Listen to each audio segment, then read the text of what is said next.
Kita akan konversi tes ya. Mengenai apa?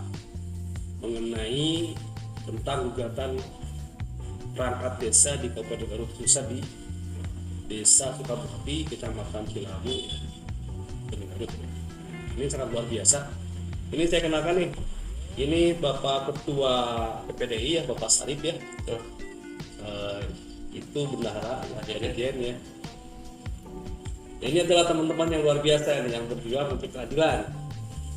Ya, ini Nenden Yunarsi, Nina Yulianti. Ini teman-teman perangkat desa Sukabukti, Kecamatan Cilawu yang sangat luar biasa memperjuangkan haknya sebagai perangkat desa.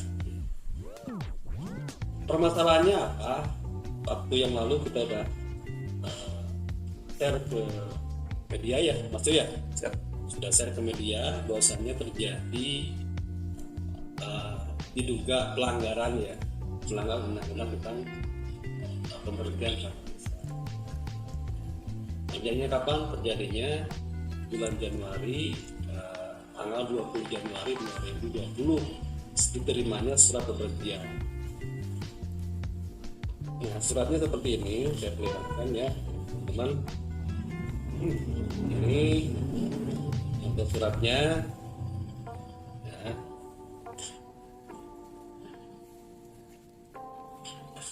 Surat seperti ini ya, surat ini SK ini yang menjadi objek sengketanya. SK-nya surat pemberhentian perangkat desa Sukabukti. Pada bulan Februari teman-teman ini datang ke sini mengadukan ke saya. Tapi sebelumnya sudah dilakukan mediasi oleh pihak PPDI ya bulan Januari ya, tapi tidak selesai. Kayaknya kita melakukan langkah-langkah hukum, termasuk mediasi juga. Pada tanggal 3 April 2020 kita mengirimkan surat keberatan mengenai pemberhentian tersebut. Karena tidak ditanggapi, akhirnya kita melakukan proses ke pengadilan di PT UN pada tanggal 21 April 2020. Yang mana isi gugatannya kita diantaranya ada 5 hal. Yang pertama,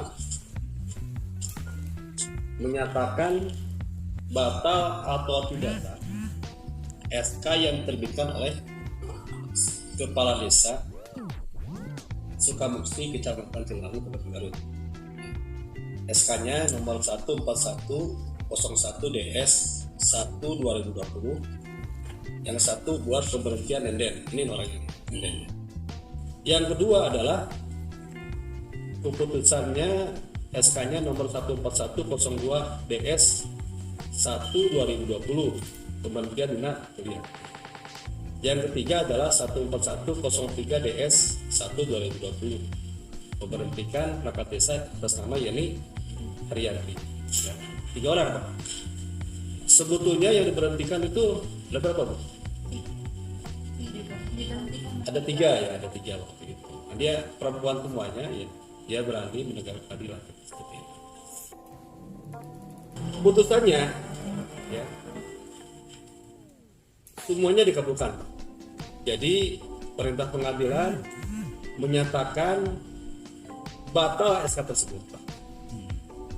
Yang kedua, ya, memerintahkan tergugat untuk mencabut SK tersebut. Ini Pak, ini saling seperti Pak, ini online Pak ya, ini online Pak. Nah, saya bacakan Pak ya, ini putusannya tanggal 10 September 2020 ya. Amar mengadili putusan dalam eksepsi yang pertama ya Pak ya, menyatakan eksepsi tergugat tidak diterima untuk seluruhnya. Menyatakan eksepsi tergugat tidak dapat diterima untuk seluruhnya. Dalam pokok perkara yang pertama Pak ya, mengabulkan gugatan penggugat untuk seluruhnya. Jadi gugatan tadi dikabulkan semuanya Pak. 3 orang itu ya. Nah, yang kedua menyatakan batal. Pertama keputusan kepala desa yang akan saya sebutkan semuanya batal Pak. Yang ketiga mewajibkan tergugat untuk mencabut SK tersebut Pak. Saya akan sebutkan nomor SK-nya Pak. Takut terlalu lama ya Pak ya. Oke, yang keempatnya mewajibkan, ini yang penting Pak, mewajibkan kepada tergugat untuk merehabilitasi harkat dan martabat para penggugat ini 3 orang ini dalam jabatan semula sebelum diterbitkan surat keputusan objek sengketa. Jadi mengembalikan beliau-beliau ini sebagai perangkat desa yang semula dan sebagai kawal perencanaan kadus 2, ini kadus 3. Artinya dipekerjakan lagi Dengan jabatan semula. Yang kelima menghukum tergugat untuk membayar biaya perkara. Ini alhamdulillah gugatannya sempurna Pak. Ini satu pembelajaran yang luar biasa untuk khususnya untuk di Garut ya Pak ya. Untuk di Garut, pemerintah Garut ya, khususnya untuk kepala desa dan perangkat desa. Dan juga atasannya bupati ya. Dan tim pembinanya adalah kecamatan. Bahwasannya pemberhentiannya sebenarnya sudah diatur Pak dalam Undang-Undang Nomor 6 tahun 2014 Pak ya. Pemberhentian perangkatan diatur Pak ya. Yang kedua Permen Dagri Nomor 67 tahun 2017 dalam pasal 5 mengatakan untuk pemberhentian itu ada 5 alasan ya Pak. Yang pertama usianya genap 60 tahun. Yang kedua berhalangan tetap. Yang ketiga dinyatakan sebagai terpidana berdasarkan keputusan pengadilan yang telah mempunyai kekuatan hukum dengan ancaman hukumannya 5 tahun. Yang keempat melanggar larangan sebagai perangkat desa. Yang kelima tidak lagi memenuhi syarat sebagai perangkat desa. Ini alasannya Pak. Jika mau diberhentikan dan ternyata dibuktikan mereka tidak punya masalah, alasannya tidak dipenuhi, sehingga tidak pada kata diterima. Setelah ada keputusan dari Bapak, hati senang, bersyukur dan mengucapkan terima kasih kepada semua pihak yang membantu Bapak Ketua PPDI sama anggota dan Bapak Anton. Harapannya semoga bisa diterima di desa dan bekerja seperti semula lagi. Bu, sampai sekarang belum ada penggantinya Pak? Belum ada. Kosong. Jadi masih kosong. Kayaknya nanti mungkin setelah nanti punya salinan putusan pengadilan tersebut Bandung, saya akan menyuruh mereka untuk kembali membawa proses. Walaupun mereka banding, karena punya hak. Jadi mereka bawa putusannya kerja.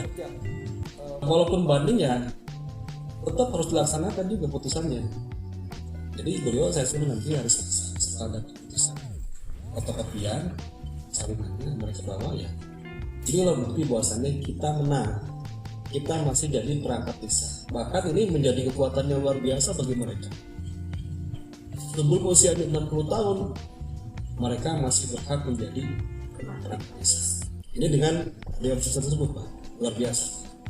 Nah, terakhir hari Selasa saya suruh mereka ketika sudah ada putusan kerja.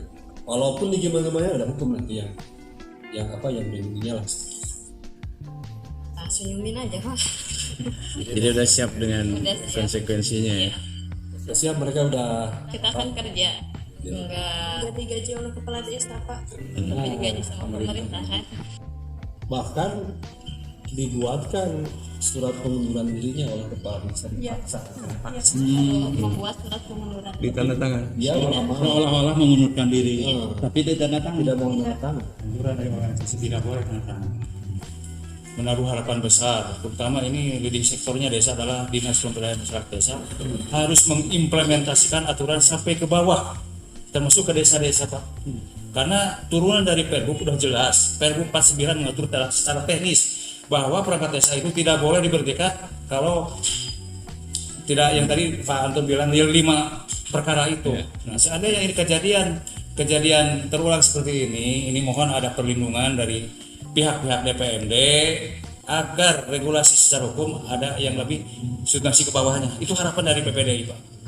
Perkara ini Pak, gugatan di PT UM ini baru pertama kali di Garut. Padahal pemberhentian itu perangkat desa oleh kepala desa itu sering terjadi. Ini adalah pilot project Pak dari PPDI ya. Pak Sarik ngomong seperti saya di pilot project Pak, ini baru pertama kali Pak. Karena gini Pak, saya dapat laporan dari Pak Sarik bahwasanya perangkat desa yang diberhentikan ini sering tapi tidak berani Pak. Tidak berani. Ketakutannya apa? Ketakutannya takut kalah pertama Pak ya. Kedua tidak punya uang Pak untuk biayanya Pak. Pertanyaan kedua, berapa biaya dikeluarkannya Pak? Cukup transport aja ya Bu ya. Ini mah apa namanya? Ya kalau orang yang memang membutuhkan apa namanya jasa hukum, orang jongnya lah, kita siap membantunya Pak. Yang ketiga, takut sama masyarakat dan kepala desa sebagai pimpinannya Pak.